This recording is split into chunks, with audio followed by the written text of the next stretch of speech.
It was a Tuesday morning. I was coming down the stairs in my dorm trying to get off to class. It was a 9 o'clock class I was trying to get to. It must have been 8:50 or so in the morning, and I came down the stairs into the lobby at the bottom of my dorm, and I can still remember the lobby, from the kind of tealish green carpet to the couches and the table and a few chairs, a ping pong table. And there in the corner was a TV. And some people were gathered around the TV watching what was happening, and on the screen there was this building with smoke billowing out the side of it. My mind was still on the thought that I had to get to class, and so I registered all these things as I went out the door and I headed off to class.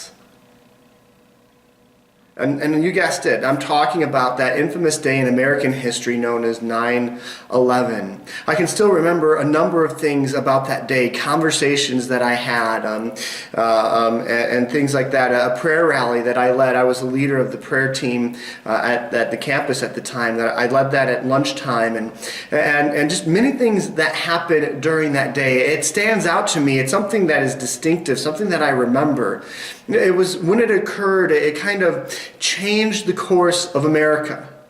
You remember afterwards how there were flags up on all corners and people were heading to church and people were acting different. It led to changes in wars and a lot of different aspects of America that changed because of 9/11. And it's just something that, to this day, I can remember so many of the details of, because it was just such a powerful and life-changing event that occurred. I think about the disciples, and as they witnessed Jesus dying on the cross, and I wonder how much of a life-changing event that turned out to be. Could they remember the conversations that they had? Do they remember the color of people's cloaks and the shape of the hillside and all the different elements to it, like we did? And even more than that, I think how life-changing would it have been when Jesus came back from the dead 3 days later? The women show up and they say, "Hey, something's happened. He's risen from the dead. He's going to meet you in Galilee." And that would have changed their life. It would have been a kind of this life-changing experience. Something that they would never have forgotten. It would have shifted their world, shifted their way of thinking. For many of us, having grown up in Christian homes and going to churches and things like that, we've heard the story of Jesus' death and resurrection so many times. It's just an element of life, and we forget how utterly life-changing that one moment was.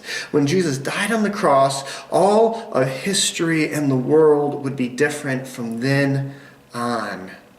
It was a dramatic, life-changing, life-shattering event.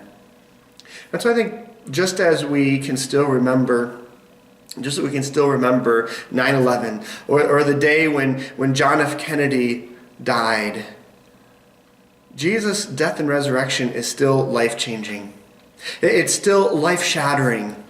And we need to allow that to be a reality in our life and understand how big of an event that was and why it is still good news to this very day. And we need to get out and share it with others. That's what we've been talking about. We talked about evangelism. We've been talking about persecution of Christians and this idea that what Jesus did on the cross changes our lives and has changed this world for the better. And people need to know about that. Just something for us to think about.